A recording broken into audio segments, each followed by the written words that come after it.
Section 5.1, the natural logarithmic function. We're going to take a look in this section at, excuse me, a little bit of the algebra associated with these functions. So some of this, you're going to look at it and you're going to be like, I learned that somewhere before. And then we're going to move into the derivative of it that you probably haven't learned unless you've taken an upper calculus class, maybe calculus in high school as well, but probably haven't seen that one as likely before. So what I'd like to start with, I'd like to start with a derivative, an antiderivative that you know. The integral of x to the n dx. So what do? We add 1 to the exponent, right? So we do x to the n plus 1. And then we divide by the new exponent n plus 1. And then we always put plus c. Okay? That's an antiderivative that you know. What you probably don't remember is it did have a restriction. It said this only works as long as that exponent's not -1. Okay, so n cannot be -1 for this to work. So then that begs the question, well, what if n is -1? What if I were doing the antiderivative of x to the -1? That's another way of writing it as 1 over x. What's the antiderivative of 1 over x? So that's what we're going to start with. That is actually our definition of what a log is, a natural log. Natural log of x is the antiderivative of 1 over x dx. Okay, by definition. The domain for this x is the set of all real numbers that are positive. And some textbooks will call that this sort of boldened R or this two-lined R with a plus beside it, right here. So if you see this, this means the real numbers that are positive.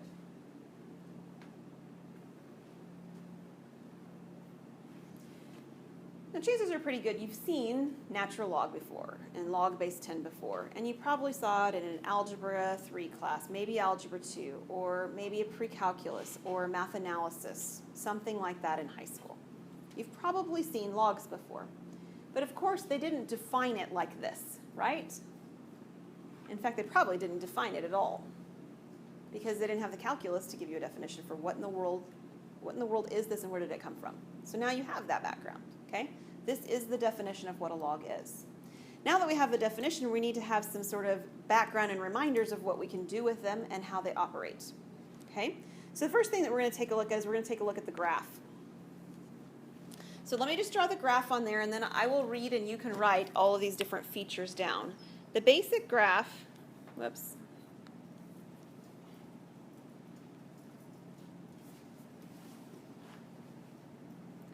of natural log of x looks something like this. This location right here where it's crossing. Sorry, my screen's not cooperating very well today.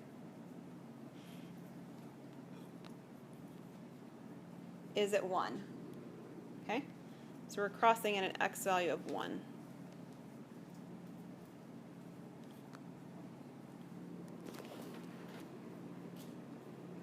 So a few features. You could probably come up with some of these on your own, but just so that we are all on the same page and we make sure we all see the same features.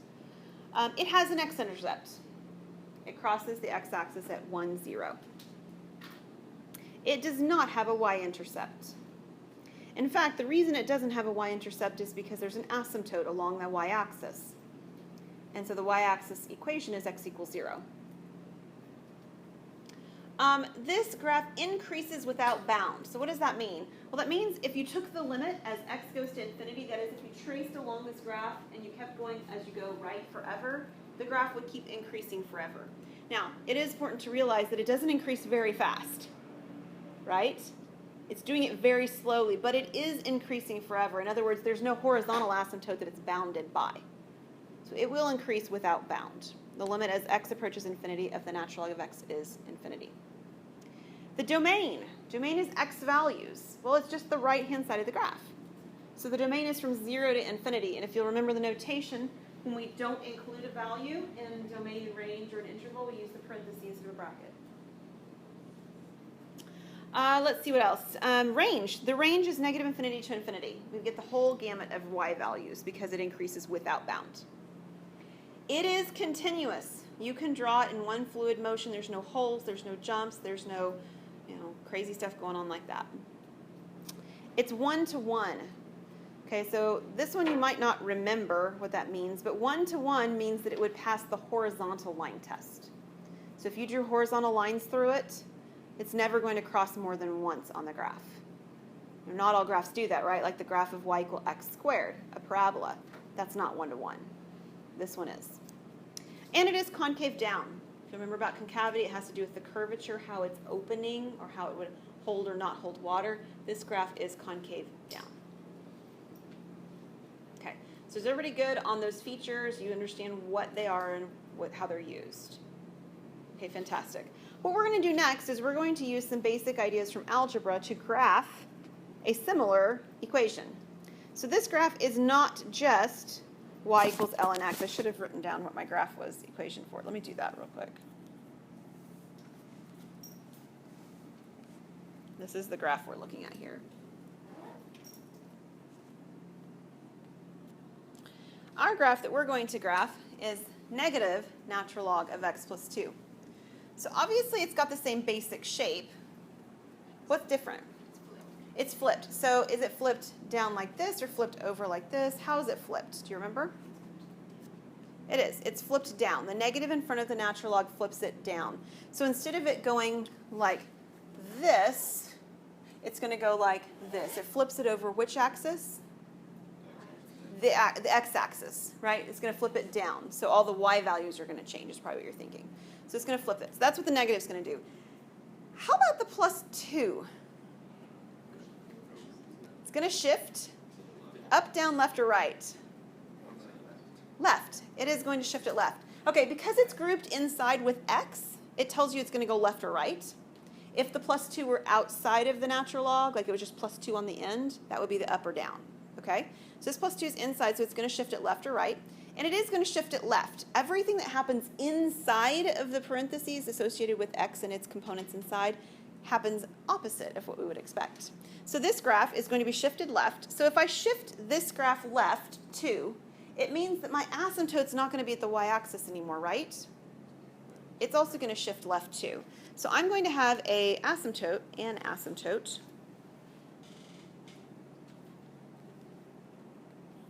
at x equals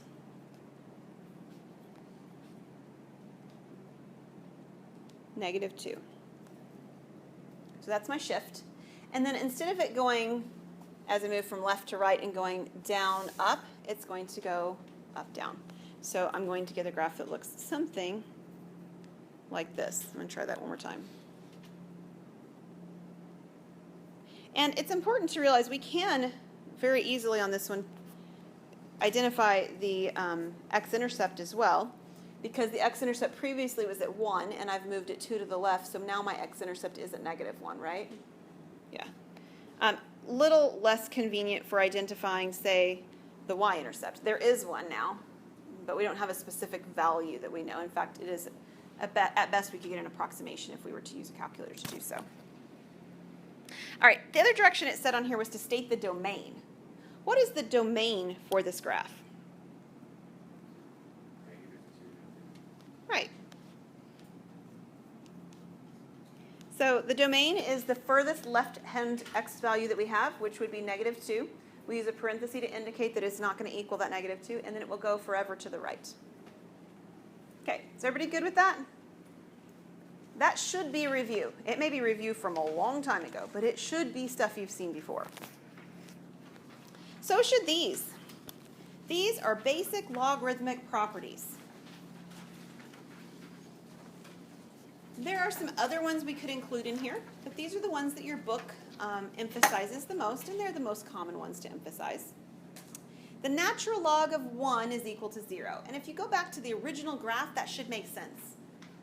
1, 0, that was the x-intercept, right? When x was equal to 0, y was equal to, when x is equal to 1, y is equal to 0.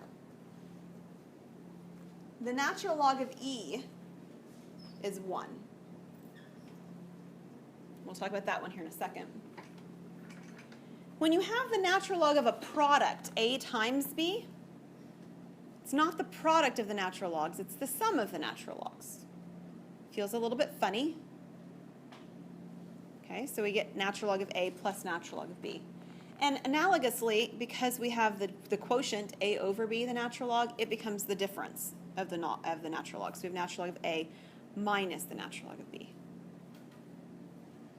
And the last one is sort of like a power rule, if you will. It tells us if there is an exponent on the interior of the log, then we can move that exponent to the front as a coefficient, and that would be equivalent. So the natural log of a to the n is the same as n natural log of a.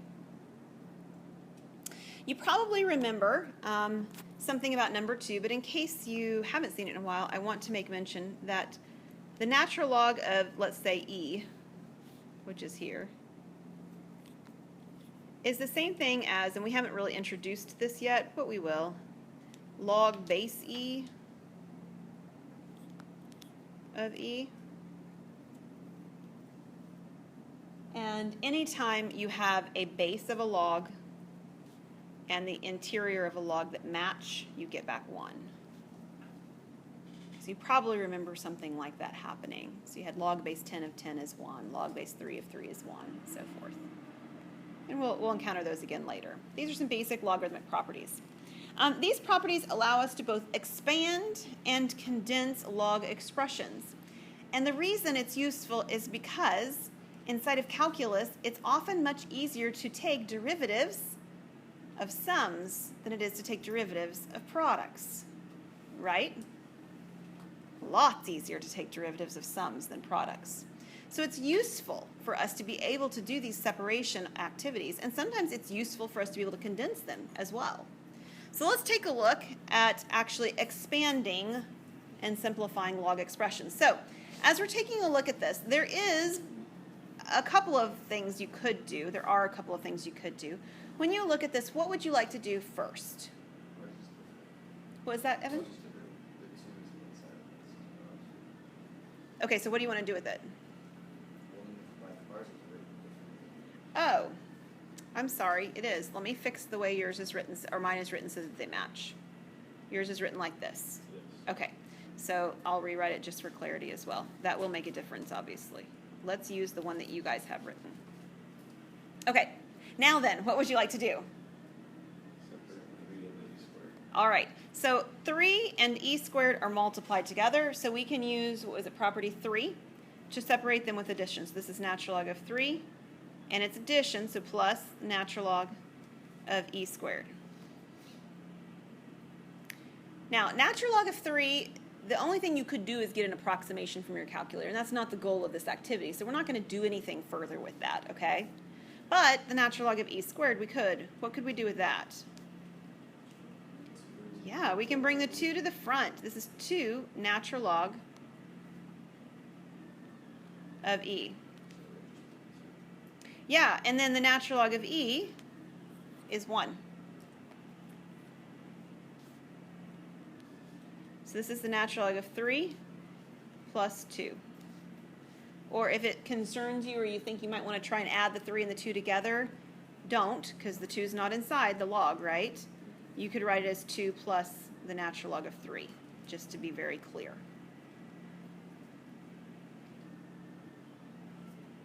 Okay, are we good with that?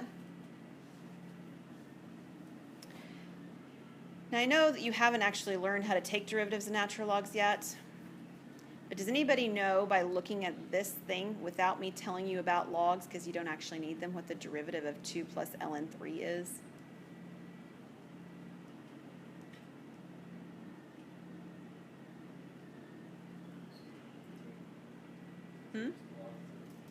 Nope. It's 0, yeah. So this is sort of a play on your mind and remembering of what you know about derivatives. Why is it 0? Yeah, all those are numbers. There's no variables in that, right? The derivative of a constant is 0. Yeah, okay. So don't get, sort of persuaded to thinking something's going on that's not. This is all numbers. They just look different than the ones we've been working with. Okay, the other way around is that we could take something that's all an expanded form and we could condense it. So this one has 2 times the quantity natural log of x minus natural log of x plus 1 minus the natural log of x minus 1. So then, what shall we do?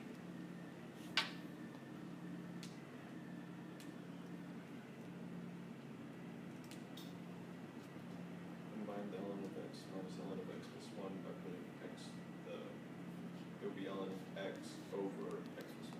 Okay, so you would like to do everything that's on the inside, right, Alex? Yeah. I agree. I think we should deal with the 2 last. Okay, so let's combine all of these. Now, the property is written so that this is true, but it may look a little bit funny. Anytime you have a positive, this is natural log of x is positive, that x goes on top. But this is minus here and minus here, which means they both go on bottom. Okay, so both of those quantities, x plus 1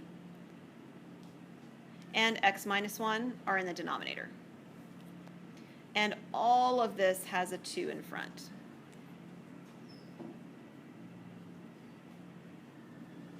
Okay, is everybody good with that step so far? Now what can we do with the 2 then?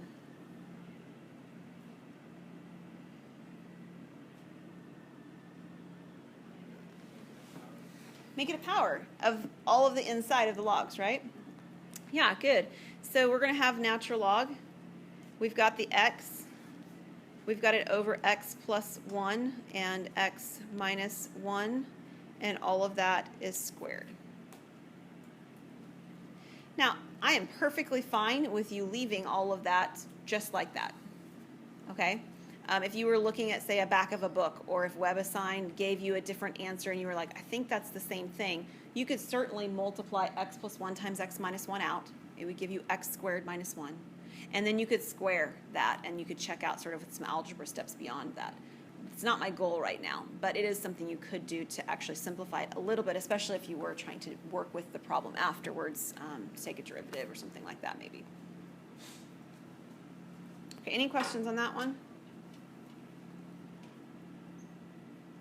All right, what we're going to do next is we're going to use the properties of logs to approximate the following. So they're telling us that the natural log of 2 is approximately 0.6931. And the natural log of 3 is approximately 1.0986. And we're going to approximate the following values. So yes, I know your calculator will allow you to put in natural log 2 over 3. That's not the point of this problem, right? They're wanting you to do this with the properties. So you see that the 2 over 3 is division, and you have a property that tells you how you can separate division. How can you separate division inside of a natural log? Right. You can do the natural log of 2 minus the natural log of 3. And the reason that's helpful is because you know the value of natural log of 2 and you know the value of natural log of 3. It was given in the directions of this particular problem. So this is the 0.6931, and this is the 1.0986. And then if you want to grab your calculator to subtract those, that's fine. But that's what they're actually looking for you to do, is to recognize that properties can be used to simplify this. All right, Nate's going to give us a value because he grabbed his calculator.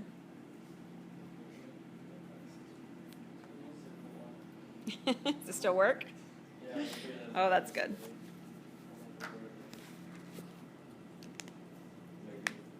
Oh. Negative point what? Negative, what is it? Yeah, negative 0.4055. Okay, is that what you have as well? Yes. Excellent. 2 people, well, that's not true. 2 people could both be wrong, but it's good that you both have the same thing. It's a good first step. No, actually, that's what I have written down as well. So you guys are good. All right, let's take a look at the second one. It is not quite as obvious what to do with this one, because I don't see a 2 and I don't see a 3. I see an 81. What in the world am I going to do with 81? It's what? If we were doing a derivative, but we're not doing derivatives. We're evaluating, like finding an approximate value, right? Yes, very good. Okay, so what we're going to do in essence is we're going to factor 81. And 81, of course, factors into 9 times 9, and the 9s factor into 3s. So this is the same as the natural log of 3 to the 4th, because there are 4 3s multiplied together that make up 81. Now I have the 3 that I need, right? But what do I need to do before I can use the 3 that I've got now? Right, that 4's got to come to the front. And then I've got the natural log of 3. And what is the natural log of 3? Well, they gave me that. It's 1.0986. And someone's calculator will tell us that as well. I'm sure of it.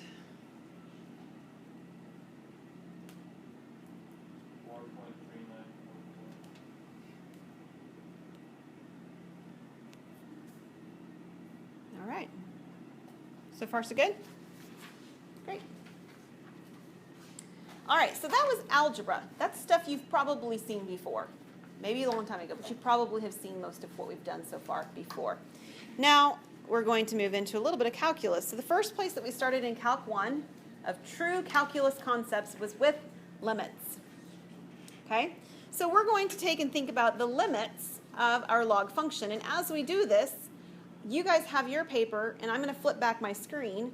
I want us to take a look and think about the graph. It's one way to do limits is with the graph, so we're going to think about it from a graphical standpoint. The first one we actually already have because it was one of the features that we wrote down when we did the graph. What is the the limit of the natural log of x as x goes to infinity? What was it?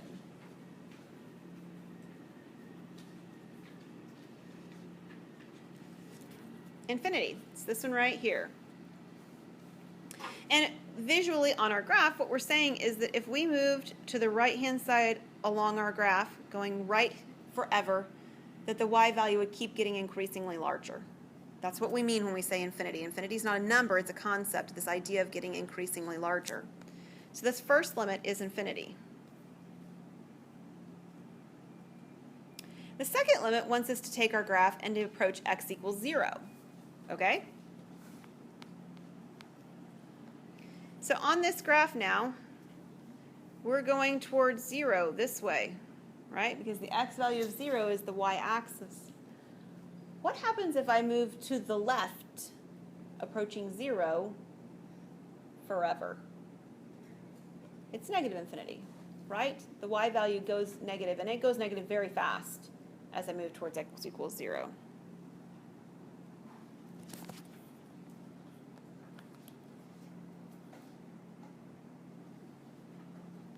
I'm sorry. I did the third one. 0. I'm sorry. That's the one I was thinking of. Not 0.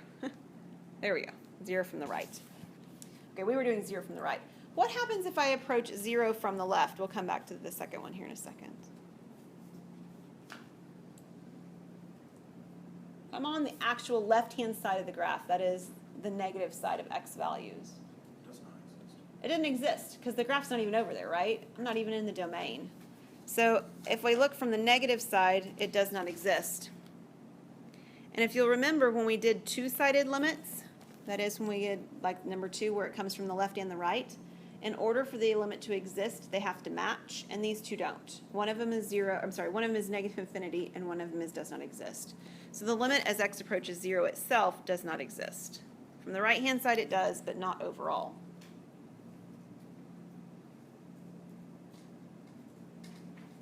All right, so thinking about limits like this, we're going to do an example of one where we don't have the graph. We first have to think about what the graph would look like in order to do this. So on this graph, hang on. How is this graph different than the original natural log of x graph? It's shifted 6 and it's shifted 6 to the right. So here's my shift of 6 to the right. The graph looks the same though, right? It's like this. It's just shifted over here at an asymptote of x equals 6.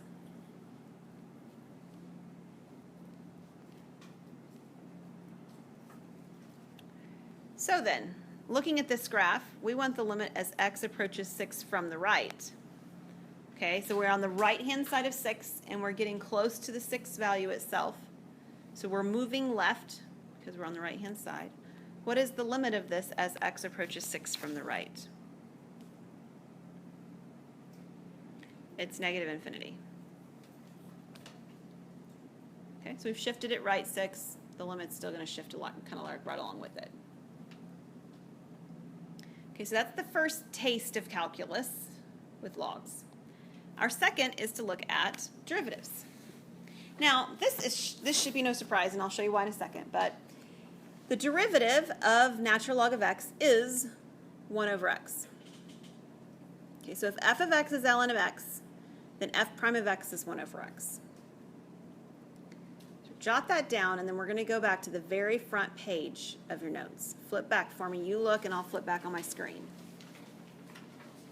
Why in the world does that have to be true? Well, because the definition of natural log is that it is the integral of 1 over x. So if I take the derivative of natural log, I better be getting 1 over x. Right? Why is 6 divided by 2 3? Because 3 times 2 is 6. That's the y.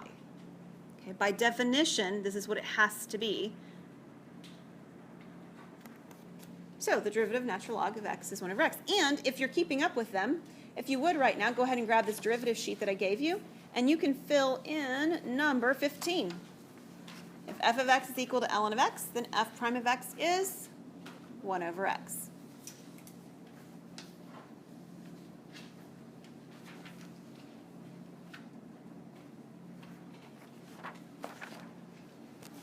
All right, we good with that? Because now we're going to actually take some derivatives. So we're going to see how much we really do remember from Calc 1. We just have one new rule. It's just one new rule. All right? Okay, let's take a look at this then. Number 6, part A. F of x is equal to the natural log of x minus 1. And our goal is to find f prime of x. Okay, so if the natural log of x is 1 over x, what would the if the derivative is, what would the derivative of the natural log of 1 over x be? I'm sorry, of x minus 1 be? Yeah, it's 1 over x minus 1.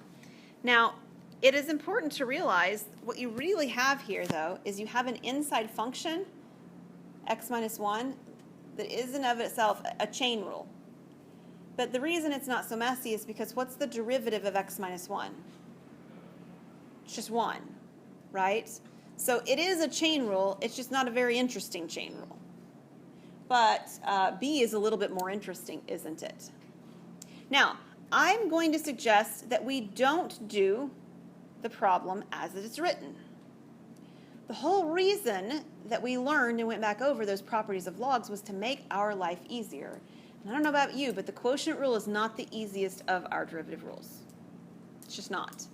So instead of using the quotient rule, my suggestion would be, when you can, to recognize that this actually can be changed like this.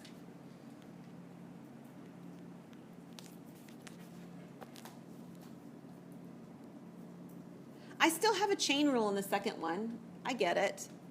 But it's not as messy as the original chain rule that I would have had, right? Because the original chain rule had a quotient and a power rule in the bottom in it. A lot messier.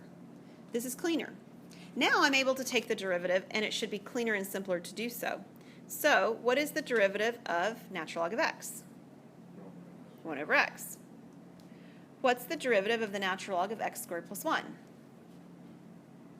Well, it starts out as 1 over x squared plus 1. That part's the same.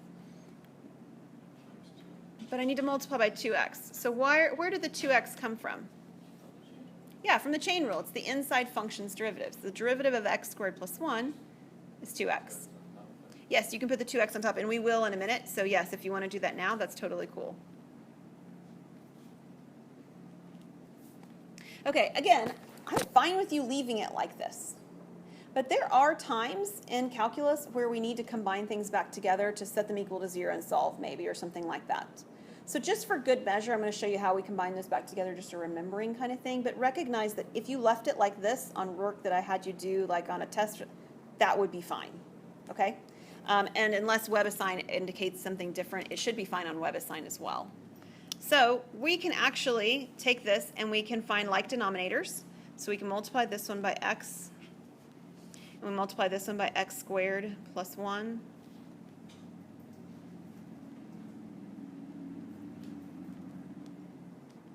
So the first one becomes x squared plus 1. The second numerator is 2x times x, so that's 2x squared. I'm sorry, there's a subtraction sign between those. And then this is all over x times x squared plus 1. I don't know of any reason why multiplying the x and the x squared plus 1 on the denominator would at all be helpful. I mean, you could do it, but it would be not useful for anything. So I'm not going to multiply this out. But I will condense what's in the numerator. So I end up having, let's see, 1 minus x squared.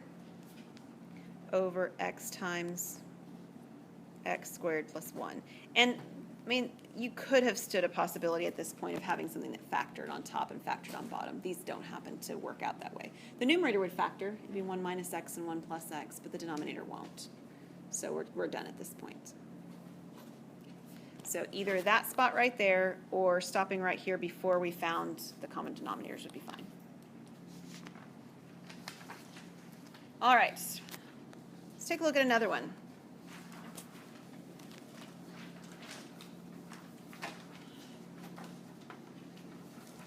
You should look at this and feel like, oh, if only that plus sign were a multiplication, my life would be a lot easier. And it would. But it's not. It's addition. So there is no property with addition inside of logs and being able to simplify it. It doesn't exist. So we have to deal with this just like it is. Okay? So no properties of logs will be helpful right now. All right, so we take our derivative. What is the derivative of natural log of stuff?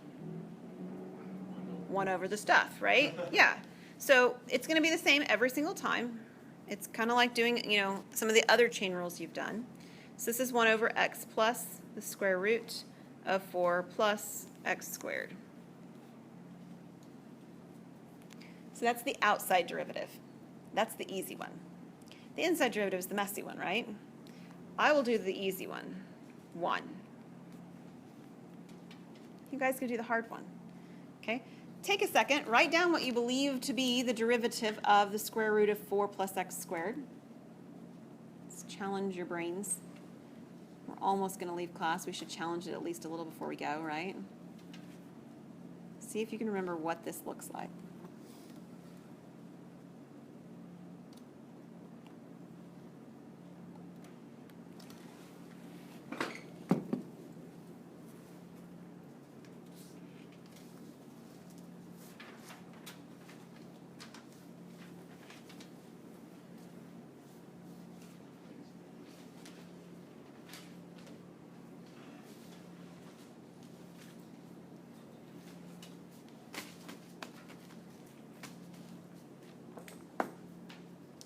All right, what do we get?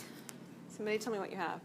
X over the square root of 4 x squared. Okay, so what you did first is you brought down a 1/2, or I'm sorry, yeah, a 1/2, right? Okay, good.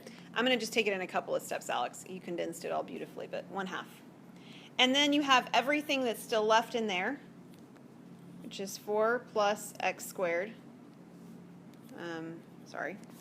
squared, to the negative 1/2. And then you recognized that there is an inside function there, again, right? 4 plus x squared. So the derivative of 4 plus x squared is 2x. So that's the messy version that you so beautifully condensed. And then this actually cleans up pretty nice with the 2's. I have 1 plus, there's an x on top, and then that negative exponent can be put back in the denominator. Since it's a 1/2, it can be rewritten as a square root. This is 4 plus x squared.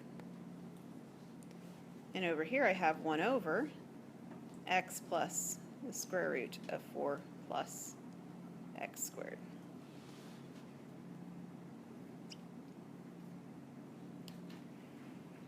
And I know you're like, oh, I hope she says I can leave it right there. Sorry. That's messy, right? We are going to clean this up, and you'll be surprised at how beautifully it cleans up. The first thing I'd like to do is to recognize that inside the parentheses there's addition. One part's a fraction, the other part's not. So we can get a common denominator, but it's a very friendly common denominator since one of the values is 1. So this is the square root of 4 plus x squared on top and bottom, plus the x that I already have over the square root of 4 plus x squared.